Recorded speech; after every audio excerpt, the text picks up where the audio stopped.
So hello WBJ 2025 aspirants, এই ভিডিওতে আমি ইন শর্টে তোমাদের বলে দেবো যে কত র্যাঙ্কের জন্য কত মার্কস দরকার বা তোমার কত মার্কস এলে কত র্যাঙ্ক আসতে পারে, যাতে তুমি WBJ এক্সামিনেশন দেওয়ার সময় এটা মাথার মধ্যে রাখো যে হ্যাঁ আমাকে এত স্কোর ওঠাতেই হবে এত র্যাঙ্ক পাওয়ার জন্য, এবং ওই র্যাঙ্কে আমি এই ভালো কলেজগুলো পেতে পারি বা ভালো ব্রাঞ্চ পেতে পারি। তো চলো ভিডিওটা স্টার্ট করা যাক। ফার্স্ট অফ অল দেখো, যদি তোমার স্কোর হয় 99 তাহলে র্যাঙ্ক আসবে অ্যারাউন্ড 472।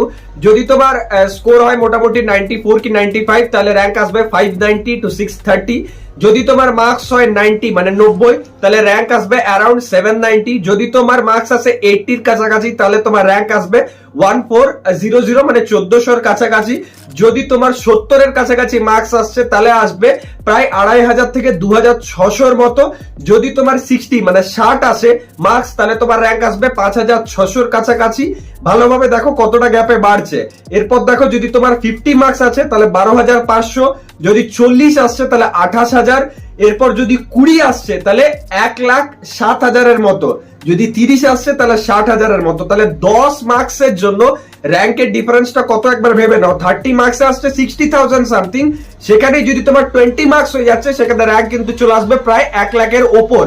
তো এটা হচ্ছে WBJ এর মার্কস ভার্সেস র্যাঙ্ক বা র্যাঙ্ক ভার্সেস মার্কস এর যে ডেটা, সেটা এটা লাস্ট কিছু ইয়ারের ডেটা অ্যাকর্ডিং বানানো হয়েছে।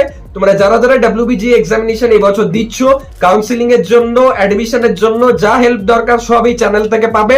এখন থেকে চ্যানেলটা সাবস্ক্রাইব করে নাও। দেখা হচ্ছে নেক্সট ভিডিওতে।